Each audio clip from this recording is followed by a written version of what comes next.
Hello my dear students, welcome back on my YouTube channel. तो हम SST में chapter 16 discuss कर रहे थे। इसमें हमने 2 पार्ट बना लिए थे वीडियोस के, और ये आपका थर्ड पार्ट है। एक इंट्रोडक्टरी वीडियो पड़ी है चैनल पर, अगर आप देखना चाहें तो उसे देख सकते हैं, जिसमें आपको क्लियर हो जाएगा कि इस चैप्टर में क्या क्या हम डिस्कस करने वाले हैं। तो यूनाइटेड नेशंस के बारे में हम एक्चुअली डिस्कस कर रहे थे, और हमने नीड ऑफ द यूएन पढ़ लिया था, एम ऑफ द यूएन पढ़ लिया, प्रिंसिपल्स पढ़ लिए थे, ऑब्जेक्टिव्स पढ़ लिए थे, सिंबल एंड कलर्स हो गया था, और ऑर्गन्स ऑफ द यूएन चल रहा था। तो इसमें हमने 4 ऑर्गन्स इसके डिस्कस कर लिए थे, और नेक्स्ट 5 है सीक्रेटरीट। तो इसमें हम देखेंगे कि इसमें क्या होता है। All the administrative work of the UN is headed by the secretariat. जो भी एडमिनिस्ट्रेटिव वर्क होता है, जो भी प्रशासन से संबंधित काम होता है, वो सीक्रेटरीट के अंडर किया जाता है ना, यूएन का। और it is the one of the main organ of the UN. ये एक मेन ऑर्गन है यूएन का। सेक्रेटरी जनरल होता है जो इसका हेड होता है, और मेंटेनेंस ऑफ रिकॉर्ड्स और and files are done by the secretariat and issued to the UN body during their meetings. मतलब जो भी रिकॉर्ड्स होते हैं, फाइल्स होती हैं, उनका रिकॉर्ड रखना, ये सब इसी के अंतर्गत आता है। और जो यूएन की मीटिंग्स होती हैं, उसमें इन इश्यूज़ को सॉल्व किया जाता है। It also ensures that policies and programmes made by the bodies of the UN are followed. The 6 official languages of the UN are French, English, Russian, Spanish, Chinese and Arabic. तो इसमें 6 official languages हैं UN में। UN के जो कार्य होता है, वो 6 ऑफिशियल लैंग्वेजेस इसमें मानी गई हैं। इसमें एक इंग्लिश है, एक फ्रेंच है, रशियन है, स्पेनिश भाषा है, चाइनीज़ लैंग्वेज है, और अरबी भाषा है ना। अब देखते हैं एजेंसी, जो भी एजेंसीज़ हैं इसकी यूएन की, वो कौन कौन सी एजेंसीज। अलोंग विद द 6 तो इसके मेजर ऑर्गन्स थे, है ना, और ऑर्गन्स थे। और इसके अलावा यूएन की एजेंसीज़ हैं जो बहुत सारा काम करती हैं। उनमें से कुछ हैं यूनिसेफ। यूनिसेफ की फुल फॉर्म होती है United Nations children's fund. UNESCO, next है यूनेस्को। यूनेस्को की फुल फॉर्म होती है United Nations educational, scientific and cultural organisation. WHO world health organisation, और ILO इंटरनेशनल लेबर ऑर्गेनाइजेशन। इसके अलावा नेक्स्ट है FAO food and agriculture organisation. Hello. तो ये जो एजेंसीज हैं, ये क्या काम करती हैं ये देखेंगे इसमें, और इनकी फुल फॉर्म्स आप लर्न कर सकते हैं। या तो आप अपनी कॉपी में लिख कर लर्न कर सकते हैं, या फिर बुक में से भी लर्न कर सकते हैं। ये 5 दी हुई हैं, UNICEF, UNESCO, WHO, ILO and FAO। तो इन सब की आपको लर्न होनी चाहिए, 1 मार्क्स में आ सकती हैं। और इनके हेड क्वार्टर्स मोस्टली पूछे जाते हैं कि कहाँ पर स्थित हैं, उसकी जानकारी भी आपको इसमें मिलेगी अभी। और हेड क्वार्टर्स जैसे यूनिसेफ का कहाँ है, यूनेस्को का कहाँ है, या WHO का कहाँ है, इस तरह से 1 लाइनर क्वेश्चन बन जाता है। ये 1 मार्क्स में आपसे एग्ज़ाम में मोस्टली पूछा जाता है। तो आइए देखते हैं। यूनिसेफ की स्थापना हुई थी 1946 में, और इसका प्राइम फोकस क्या था, on improving the quality of life of the children by spreading awareness about their health and education. बच्चों की दशा को सुधारना था इसका मेन फोकस जो था, कि उसमें उनमें अवेयरनेस फैलाना, उनकी हेल्थ को लेकर, उनकी एजुकेशन को लेकर, शिक्षा को लेकर, है ना। It targets the children of the developing countries and provides assistance to them. It also provides assistance to young mothers for their health. The Anganwadi program in rural parts of India is run by the UNICEF. Its headquarters is in New York.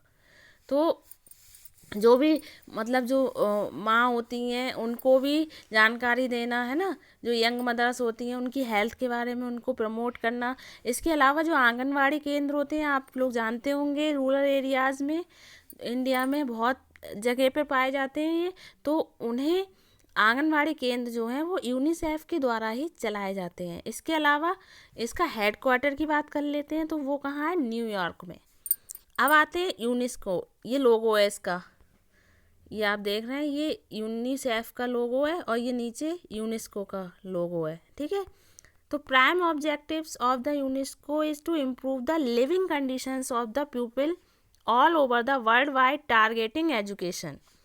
It promotes international harmony among its member states in the field of education, science, culture and communication. The headquarter is in Paris. तो UNESCO की बात करेंगे तो United, क्या बताया था मैंने, United Nations educational, scientific and cultural organisation, और जो लोगों की दशा है वो सुधारने का काम करती है। पूरे संसार में ये अपना मतलब टारगेट बना के रखती है कि एजुकेशन, हमें एजुकेशन को प्रमोट करना है ना, और स्टेट्स के बीच इंटरनेशनल हार्मनी क्रिएट करनी है। इसके अलावा शिक्षा के क्षेत्र में, विज्ञान के क्षेत्र में, सांस्कृतिक क्षेत्र में और कम्युनिकेशन, संचार के क्षेत्र में भी ये काम करती है ये संस्था, और इसका हेडक्वार्टर कहाँ है, पेरिस में।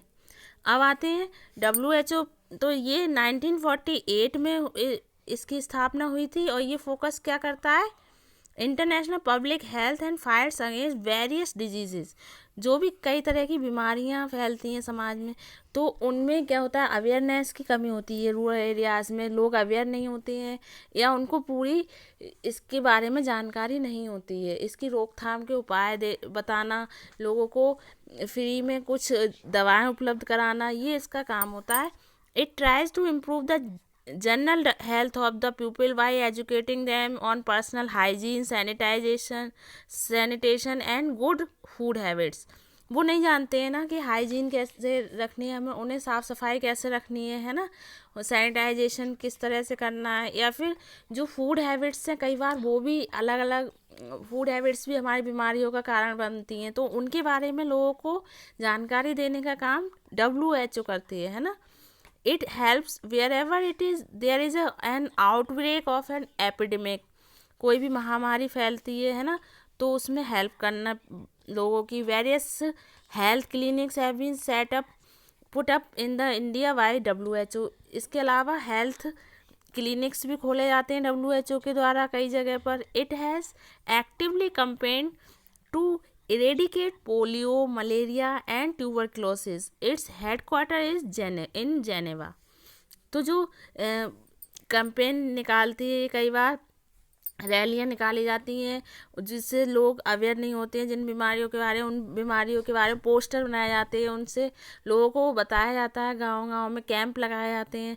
जैसे पोलियो, मलेरिया, TB जैसी बीमारियों को दूर करने में इसने एक्टिवली पार्टिसिपेट किया है WHO ने, और इसका हेडक्वार्टर कहाँ है, जेनेवा में, ठीक है। ये इसका लोगो है, ये आप देख सकते हैं। इसके अलावा बात आती है ILO. ILO stands for the international labour organisation. It works to improve the conditions of the workers all over the world. तो ILO क्या काम करती है, वर्कर्स का काम, वर्कर्स के ऊपर ये फोकस करती है, जो भी काम करने वाली लेबर होती है उसके ऊपर पूरे संसार में। To achieve this it affirms freedom and dignity of the labour. ये उनकी डिग्निटी का ख्याल रखती है कि उनको भी सम्मान मिलना चाहिए और उन्हें मतलब जो समाज में इज्जत मिलनी चाहिए, है ना, और पूरी उन्हें भी फ्रीडम होनी चाहिए जीवन जीने का। और अब आता है FAO. FAO stands for food and agriculture organisation. It is the oldest permanent agency of the United Nations. It aims at removing hunger by improving nutrition and standard of living. तो ये सबसे पुरानी और परमानेंट एजेंसी है United Nations की, और ये काम करती है मतलब जो फूड है और कृषि से रिलेटेड और हमारे खाने पीने की जो भी चीज़ें होती हैं अनाज उससे रिलेटेड, है ना। तो ये इसका मेन उद्देश्य क्या है कि लोगों को न्यूट्रिशन फूड मिले, पोषक तत्वों से भरपूर खाना मिल सके और कोई भी भूखा ना रहे और उनका स्टैंडर्ड ऑफ लिविंग जो है अच्छा हो। अब देखते हैं इंडिया एंड द यूएन। अब भारत और United Nations. India has accepted the ideals of the UN by signing the UN charter and becoming one of the founder member of it. जो मेंबर्स हैं मैंने आपको बताया था, उनमें इंडिया भी हमारे शामिल है यूएन के मेंबर्स में, और उसने एक्सेप्ट किया है और साइन करके यूएन चार्टर पे वो एक मेंबर बन चुका है, हमारा कंट्री भी। It has played a major role in promoting world peace and security. It has helped underprivileged countries and supported freedom movements. India has also opposed racial discrimination in South Africa and has been a part of UN peacekeeping forces in various countries such as Palestine, Cyprus, and Congo. India has also given medical assistance wherever and whenever required, है ना। तो मतलब India ने क्या क्या किया है, promote किया है कि शांति और सुरक्षा को प्रमोट किया है, प्रमोट करने में एक मेजर रोल अपना अदा किया है। उसके अलावा उसने कुछ ऐसे कंट्रीज़ की हेल्प की है जिन्हें ज़रूरत थी कुछ जगह पर इंडिया की, और जो भी फ्रीडम मूवमेंट्स हुए हैं उनमें सपोर्ट किया है अदर कंट्रीज़ को।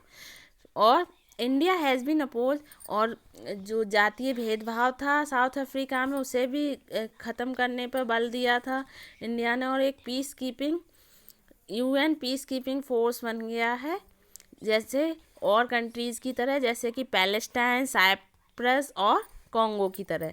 इसके अलावा जहाँ जहाँ जब जिस जगह पर ज़रूरत हुई है, इंडिया ने अपनी मेडिकल गाइडेंस भी दी है लोगों को। मतलब जहाँ पर लोग अवेयर नहीं थे वहाँ पे उन्होंने अपनी लोगों की हेल्प की है, और समय समय पर तरह तरह की बीमारियों से, उनके बचने के उपायों से और अवगत कराया है लोगों को, जहाँ पर उनको जो जानकारी नहीं थी वो जानकारियाँ प्रदान की हैं। तो आई होप ये आपने सारी वीडियोस देखी होंगी इस चैप्टर की, और आपको ये चैप्टर कम्प्लीटली आज यहाँ पर फिनिश हो चुका है, आपको समझ में आया होगा। और अगर आपने पिछली वीडियोस नहीं देखी हैं तो आप चैनल पर जाकर देख सकते हैं, इसके सभी पार्ट वहाँ पर अवेलेबल हैं। और ऐसी ही और वीडियोस के साथ हम मिलते रहेंगे, तब तक के लिए bye bye and take care.